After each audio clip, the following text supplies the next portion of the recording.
So today on this Wednesday and on this reset which launches patch 10.2.5, we are also here to update what began last week, which was the community voting when it came to choosing the composition of your tier sets in Season 4. The community was asked to vote on polls where they got to choose their favorite appearance of these past 3 seasons tier sets, to have their favorite one in Season 4, and then also, more importantly, choose the effects, choose the powers of their favorite tier set to have in Season 4.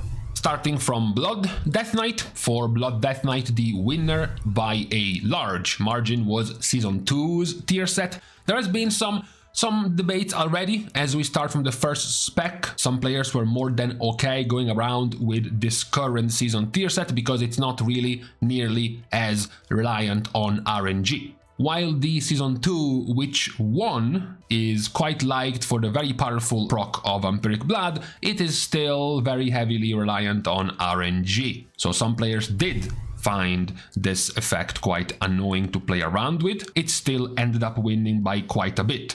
Similar victory by similar large margins are the tier sets chosen for Frost and Unholy DK. Frost DK got their Season 2 tier set to win, and Unholy got their Season 3, their current tier set, to win for Season 4. Many Unholy DKs are pretty happy with this continued usage of the Magus of the Dead tier set, also thanks to giving them some nice 4-target extra cleave whenever they have Apocalypse, thanks to this extra pet being summoned. We continue to have not much drama and quite some easy winners when it comes to Demon Hunter with Havoc. One of the larger gaps in voting is for Havoc's Season 3 tier set, the current season's tier set, winning by a large margin. It also made sense because this is a spec that just got reworked and got its Throglaive, which is now a key part of your tier set.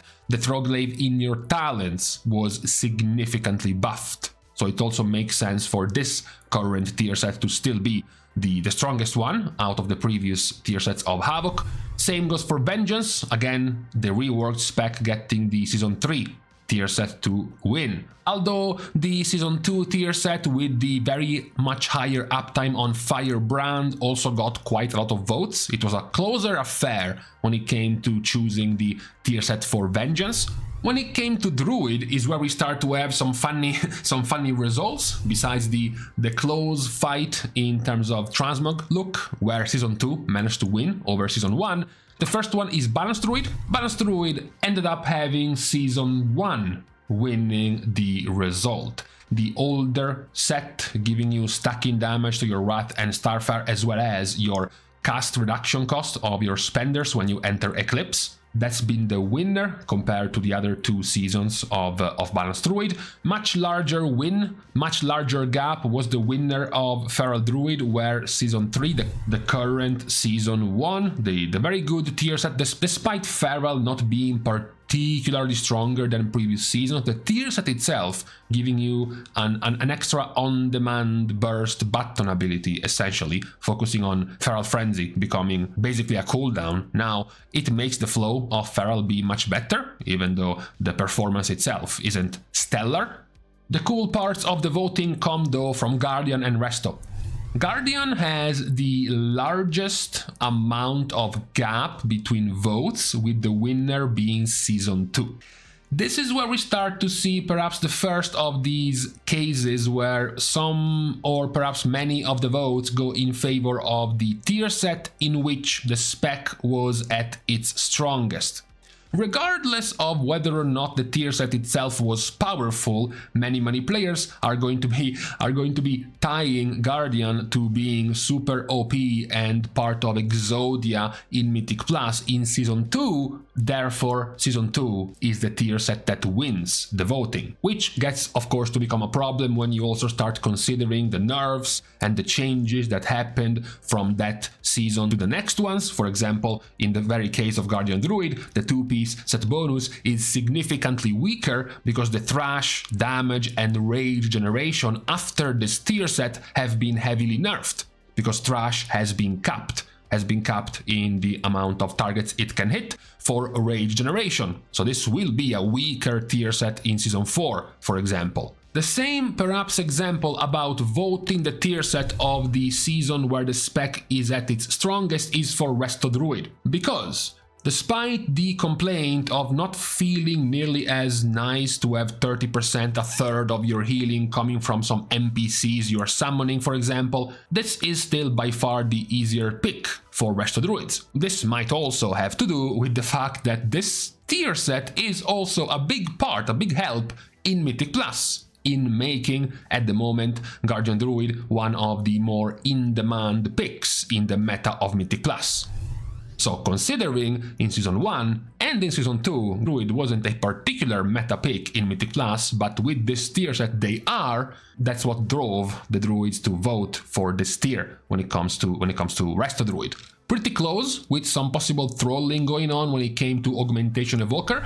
In the end, Season 3 ended up winning its tier set battle, although it was way too close than it had any right to be. Season 2 should never have gotten this many votes. Devastation Evoker gets a pretty clean and easy win for their Season 2 tier set, and now we are back to some more dumb choices, where Preservation Evoker's Season 1 tier set ends up winning.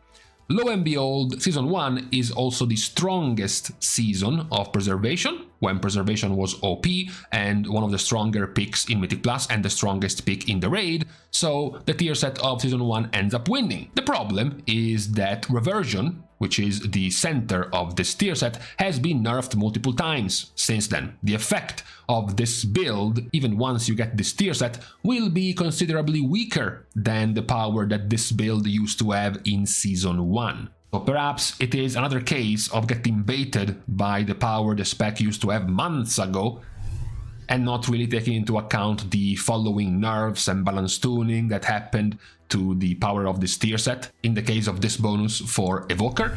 For Hunter, we do have one of the closest head-to-head fights between Beastmastery's Season 2 and Season 3 tier set. In the end, Season 3 ended up edging out Season 2 by a bit, but it was close, it was very close. And that's also a little bit of a grief, because Season 3 should have won by a bit more than what it did compared to Season 3. Marksmanship, Season 3 winning quite easily was expected, much like, and surprisingly the difference is quite close, much like Survival winning for Season 1.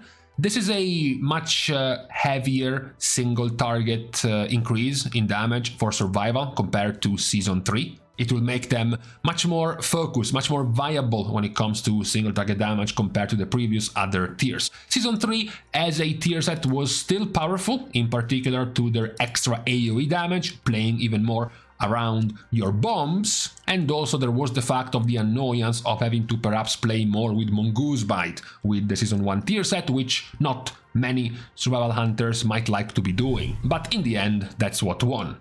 Then we end up in a circle, in a tunnel of boredom throughout mages and monks, where everything was more or less expected. For Arcane Mage there was an easy win of the current tier set, Season 3. For Fire Mage there was the win of Season 2's tier set, and for Frost Mage back to Season 3. So this is another one of the reworked classes, and the only reworked class which got a tier set winning from before the rework, so from before all of the talents were readjusted, etc., was Fire with their Season 2 tier set. Monk has a very large, a very heavy win for Brewmaster for their current tier, their Season 3 tier, as well as Mistweaver, once more being meta only this season. Not a surprise, this season's tier set is easily the most voted. And then you have the overall most contested of the results across all 3 seasons, which is Windwalker. In the end, Season 1 ended up edging out the winner, mostly because of the EU votes. The EU votes were the difference in winning for Season 1. For Paladin, we are perhaps back to the mentality of just vote the tier set of when your spec was OP, because Holy Paladin's winner is Season 2. also a member of Exodia in Season 2. That's the tier set that makes Holy Paladin win. Also quite weird perhaps, given the current issues in the playstyle of Holy Paladin, being overflooded with Holy Power without having too many ways to make your Holy Power spenders feel like they're actually worth using. And then they go and choose the tier set which gives you the most Holy Power generation, which is kind of weird. Protection Paladin was in a full-on revolt to move away from Season 3 and being locked into staying inside their Consecration playpen, because that's where all the bonuses were put in, so instead they vote for Season 1. Which is very boring, it's very passive, and it's just straight up slightly more defensiveness, overall higher parry chance, passively more versatility, passively not really anything exciting, but at least you don't have to micromanage the use of this tier set. For Red Paladin, it was a very close head-to-head for Season 2 and Season 3, but just in NA. EU didn't really have a doubt on it, and instead was way more sure of voting for Season 3, which is what ultimately ended up winning for Red Paladin. Now, we were almost down to some even higher levels of memery with Discipline Priest. Season 2 was way too close for a while of winning this voting before Season 3 started gapping the other tiers. This one being easily the strongest of the tier sets for Discipline. It's gonna win for Season 4, luckily for Priest players. Also, luckily we can say, same reasoning for Holy Priest. Season 2 was somewhat close, too close, in winning the voting before Season 3 got ahead. The general idea is that both of these tiers are terrible for damage, they are terrible for giving you any sort of DPS. The difference between the two, however, is that Season 2 was also terrible for Mythic Plus. That is an entire tier set focused around spreading Prayer of Mending like AIDS. However, you don't really care about spreading Prayer of Mending when you're doing content with 5 players. Instead, the power of this current season's tier set is much more powerful in Mythic Plus compared to Season 2's for Holy Priest. Meanwhile, for Shadow, it wasn't really a debate. Season 2 won fair and square compared to the other tier pieces. Also worth mentioning the other member of Exodia having its tier set during Exodia times, easily winning compared to the other ones. A good amount of easy and landslide victories for the rogues. Assassination wins in Season 3 after getting reworked in this season. Outlaw wins in Season 3 after getting reworked in this season, and Subtlety wins in Season 3 after getting reworked in this season. So pretty much all the rogue specs continue to go ahead with what Blizzard planned specifically for their rework, rather than trying to go and risk it by going backwards using a tier set before Blizzard thought about changing the way the specs were working before having a rework a few months ago. For Shaman, pretty easy wins for both Elemental and Enhancement once more with their Season 3 tier set compared to their older tiers. Difference though, reverse for Resto Shaman, where Season 3 was the least voted and instead Season 1 ends up winning. This is more relevant because at the very least this one also gives you some power in terms of DPS, because it does give you 10% more critical strike, which can be used for doing damage as well. And also because there might be perhaps a more growing power of your healing stream totem builds and ditching Cloudburst totem. If you go for this type of build, the value of your 2-piece set bonus of course gains even more, because you have a much higher uptime of healing stream totem compared to Cloudburst totem, so this tier set would have even more of an effect in Season 4. For Warlock, while it's not too surprising that Affliction won and Demo won in Season 3 for both of them, what's surprising but also sad at the same time is Destro. Because for Destro, Season 1 won. Now, Season 1 Destruction tier set is perhaps the most boring of the tier sets out of all specs in the game. It is completely and totally passive, in the background, and very, very simple. However, it is the only one of the tier sets that does not force you into picking up and playing around talents you just don't want to play with. Dimensional Rift and Channel Demon Fire. These were the two talents Destro Warlocks were forced to play, one in Season 2 and the other one in Season 3, which they can now get rid of by simply voting for Season 1, which will not force you to play with either one of these two talents. Now, for the real drama. For the real drama, we have Warrior. Now, Arms narrowly ended up having Season 1's tier set in the end as the winner, edging out the Season 3. There was also somewhat of a close debate for Prot Warrior, where Season 3's tier set ended up winning in the end. What's the real drama into, though, is that Fury ended up having the Season 2's tier set to be the choice. Because for Fury, the entire drama between Season 2 and Season 3's tier set were less around the power of both builds and more about the playstyle which the tier set was going to make you change. The defenders and supporters of both tier sets were attacking each other. You just want to play with a 2-button spec and a bunch of CDs? No, you just want to play with a bunch of random strings of 1 million crit bloodthirsts.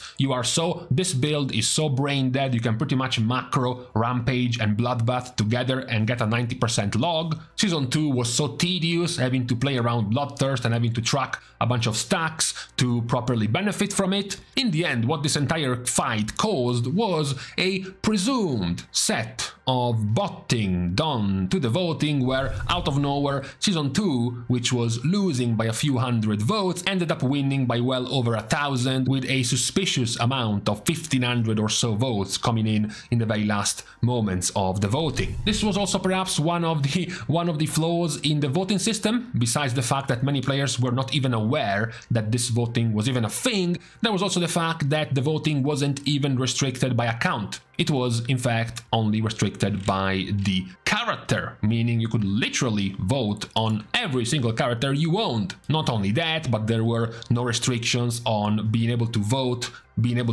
only if you owned a character at max level of the specific spec, for example, or class. That could have been a start. So perhaps that might also have given a window to some of the more try-hard players to sort of abuse this voting system and get to vote the tiers that they wanted to win. But all in all, these are all of the winners for the voting when it comes to Season 4's tier set choices. We are still, of course, here in the hopium corner, possibly hoping that Blizzard will go back on this decision and eventually end up throwing in a bunch of tokens, allowing you to pick and choose which of the tier sets you want to use. I know it's a long shot, the balancing requirements would be all out of whack if that actually were to happen, so for now at least we have to stand by the decisions of the community when it comes to the tier sets being available in Season 4. So, with this out of the way, we are now going to be leaving each other at the beginning of this new reset. We are starting the goodbyes by thanking all of the Patreon supporters for the contribution and the help to the growth of the channel, which can, as usual, also be given completely for free. You can like and comment down below, as well as subscribe to the channel itself. Now, with these things out of the way, thank you guys again for watching. See you guys tomorrow, and in the meantime, well, I was supposed to be sleeping, so why have I not fallen asleep? I don't know.